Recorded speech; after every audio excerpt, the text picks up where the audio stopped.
This channel is proudly sponsored by Bybit, the official crypto partner of Red Bull's Formula 1 team. I've been using their platform for my personal crypto savings over the last few months, and when they got in touch to support the channel, I was super excited. Currently, they're offering you guys a special new promo for the first 100 of you to deposit $10 or more onto the platform. You'll get another $10 free. Also, 5 lucky winners will get their initial deposit doubled up to $1,000. That means if you deposited $1,000 onto the platform using my codes below, you could be within a chance to get another $1,000 completely free. We've seen the landscape around crypto drastically change over the last couple of years, and I genuinely believe it holds an important place in our future. However, please be careful as always when trading, as you are liable to lose money. But if you're interested and you're 18 or older, click the link down below to get started and see why Red Bull and myself, as well as thousands of others, trust Bybit as their crypto. Hello everyone, and welcome back guys to a brand new video, where today we're here back with more of our What If F1 Went To series. This time round, of course, if you missed that on the last video, definitely recommend going back and checking out. We obviously took the Mercedes W12 over to Road America. That was a very fun challenge to take on in this car. However, this time, we're back over this side of the pond. We're taking it to Oulton Park. Now, Oulton Park on iRacing has kind of built up this cult-like status in recent years. As soon as this track finally went free to play, it has absolutely exploded in popularity and is now one of the best and most loved, I think, on the sim. 2.69 miles, 17 corners though, and of course, yeah, track famous in British GT, touring cars race around here as well, you know, Formula 4, everything like that. Most British racing series worth sort of their weight in salt will head to Oulton Park at some point during their calendar. A track I've never actually been to in real life. I would love to come here at some point in the future, but very interested to see how the Mercedes is going to get on here today. Of course, if you aren't already, please do make sure you leave a like and get yourself subscribed as well to the channel. Of course, we're now trying to aim for 50,000 subscribers before F1 2022 releases at the start of July. Of course, if you are interested in daily Formula 1 content from me, then yeah, definitely click that subscribe button down below. But yeah, I'm still enjoying this series. Of course, now we're starting to get more real-life F1 races as well. I'm going to try and make more of these sort of challenges themed around the F1 weekends as well. Of course, Formula 1 back in Miami next time out. Really looking forward to the first race from that circuit as well. But yeah, today though, we head back to an iconic British racing circuit, and that is Oulton Park. Of course, never, I don't think sensibly, are we going to see Formula 1 cars around this circuit. You know, it's far too tight, everything like that. And yeah, I think a huge amount of work would need to be done. But it is an old school circuit. You know, there's no room for errors. A rather weird track. It's kind of split into two halves. You've kind of got the first half of the track that's all sort of fairly flat, you know, a little bit of undulation, especially down at the hairpin. And then the second half of that, you kind of go back over this plateau into the second part. And this is much more sort of high speed, everything like that. I mean, the track is pretty high speed anyway. To be honest, you're hard pushed to find a track that isn't high speed in this Mercedes. But yeah, it's a rather high speed circuit as well, of course. Pretty dangerous still by modern standards. Of course, British GT raced here just a couple of weeks ago, and I think it was a McLaren 720S GT3 car. I want to say it was down at the hairpin. It might have been out of turn 1 though.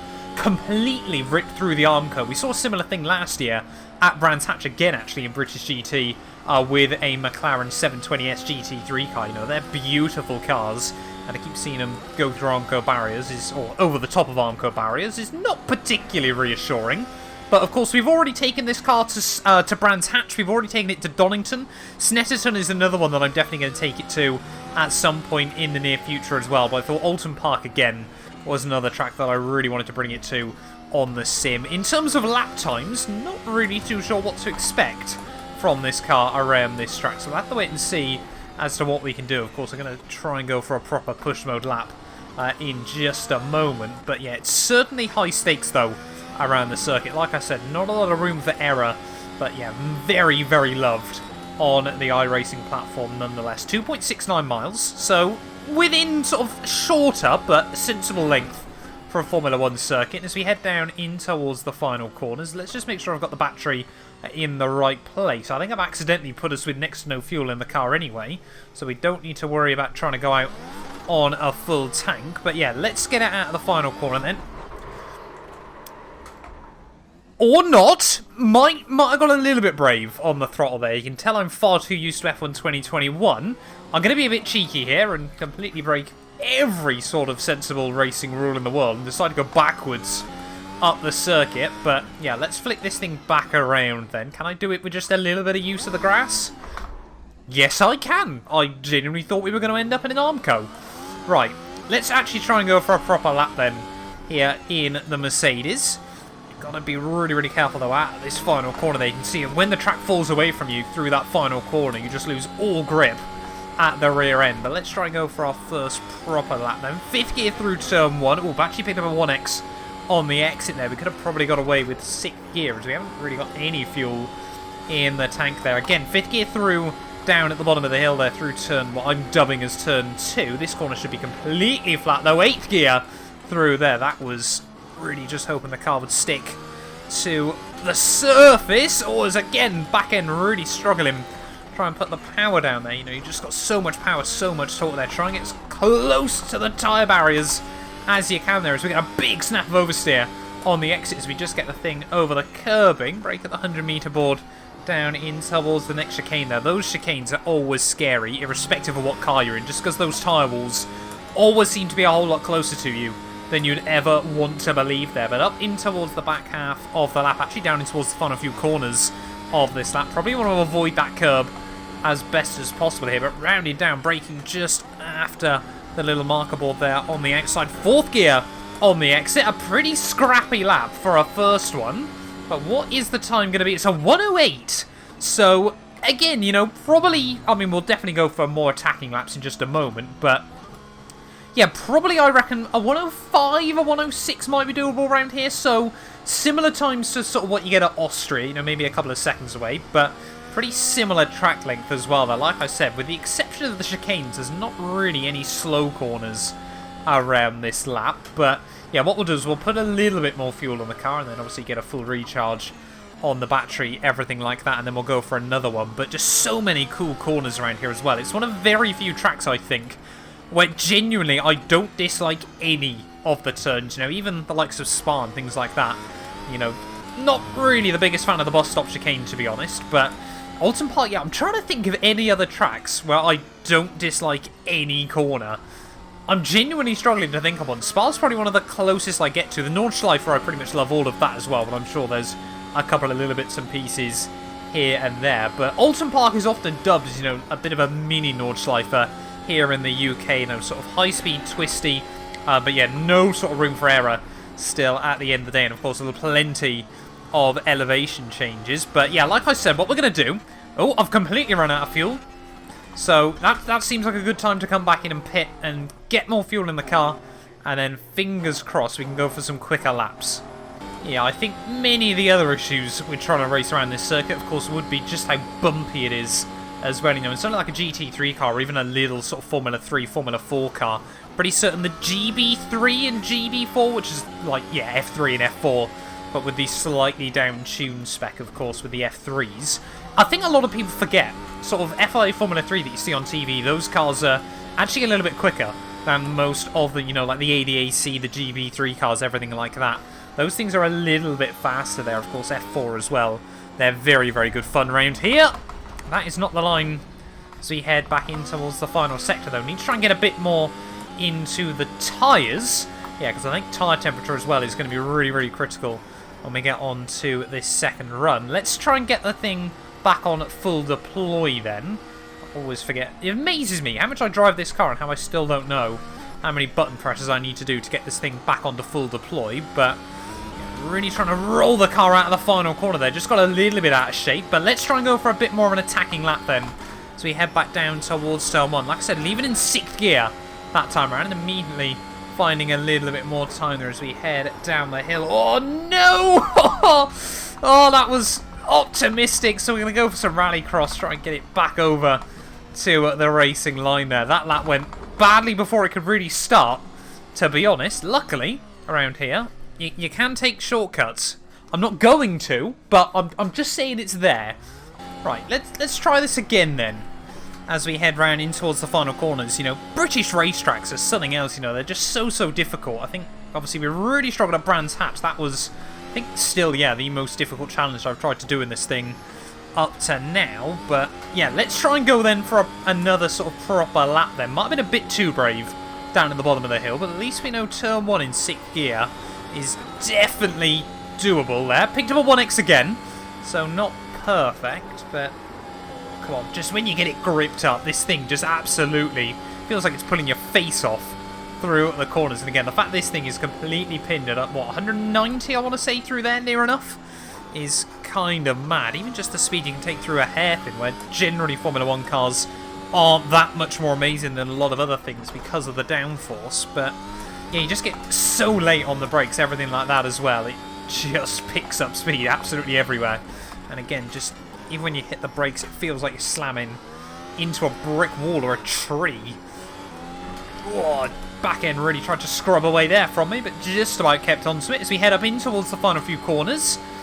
Couple more big corners to go, but again, just through there, you feel the car grip up. You know, this thing absolutely wants to be driven. As down in towards the final corner we go. Let's see what time is going to be this time around. A couple of small mistakes still here and there. It is a 107.1. So like I said, I think, you know, people actually decent on iRacing probably going to be able to get this thing down in towards the 105s, but yeah, let's go back then, fresh set of tyres, and we'll go for a proper sweat mode lap without me blabbering over it.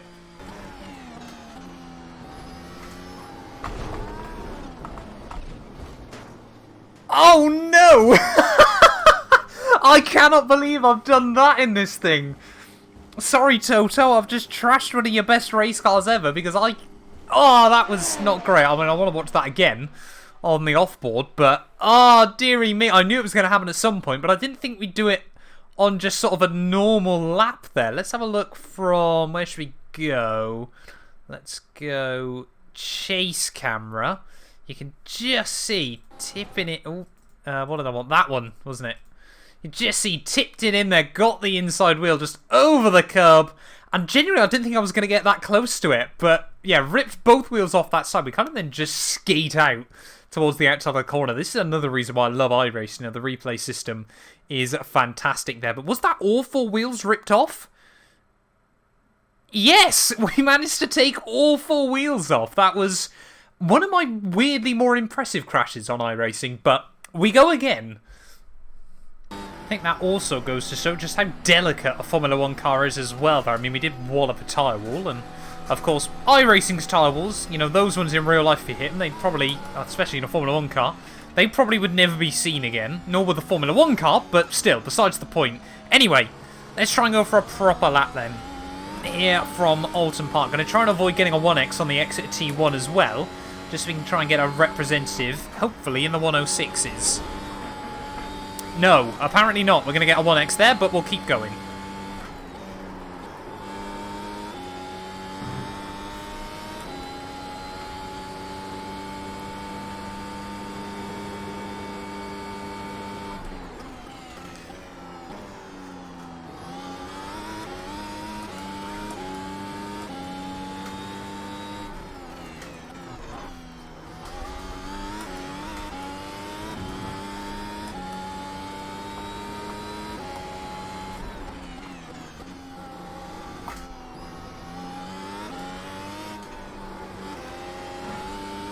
I've scared myself now with that tyre wall. I double corrected on the exit, but we're pretty much even with our previous lap as we head down in towards the final couple of corners there. That was pretty brave on the exit, but scrubbed off a bit too much.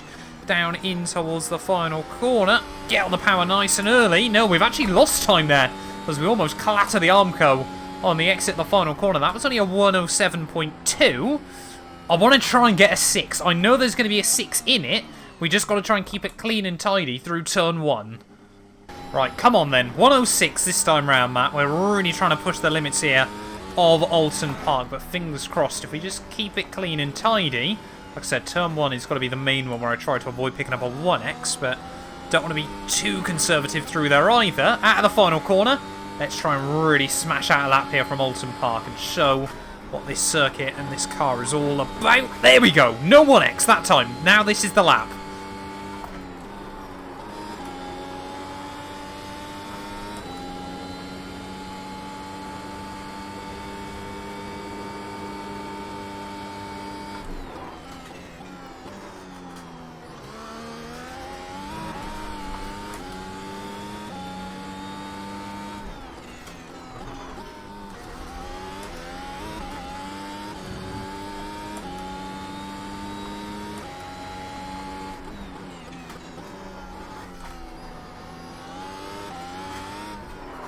No! No! Oh, like I said, when it goes wrong here at Oulton Park, it really goes wrong very, very quickly. I think we just nicked a wheel there on the outside curbing. Oh, sorry, on the grass even, I should say, on the exit. You can just see we really tipped it in nicely through the first part there. Missed the apex slightly through the second, and then just this corner's horrible. You really got to try and open it up on the exit. But 1,000 horsepower on the grass. It was always going to tip immediately round into us. And yeah, that time round, it's the rear wing gone as well there. This track is brutal. I'm giving this one more go. I have to. A 106 is definitely on the table if we nail it. Right, come on then. Let's do it. One final chance. And if we hit a wall, we hit a wall. If we lose a wheel, we lose a wheel. Final run here from Oulton Park. And boy, has it been fun coming back to this track.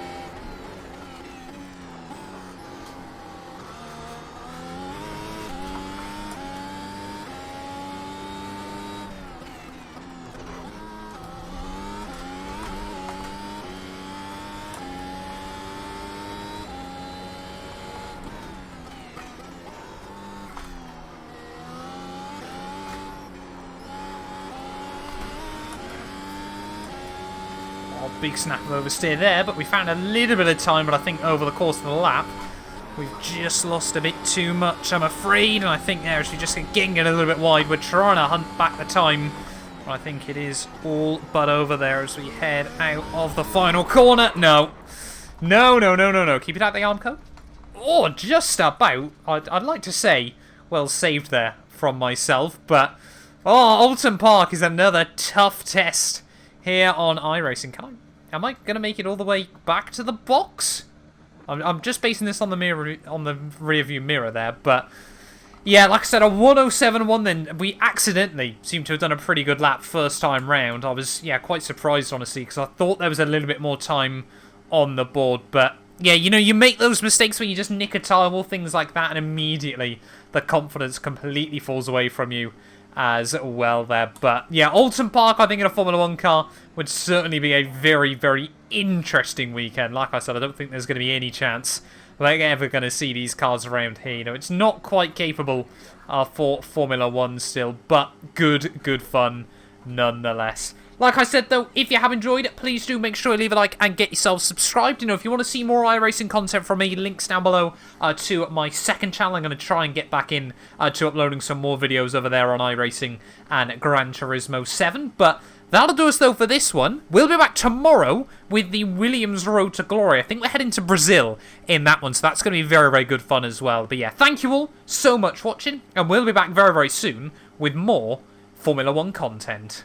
None of these videos would be possible without the help of our channel members, so a massive thank you to all of the names you see on your screens currently for helping support the channel. You can join them by clicking the join button down below, and yeah, thank you once again to everyone that continues all the insane support on my work.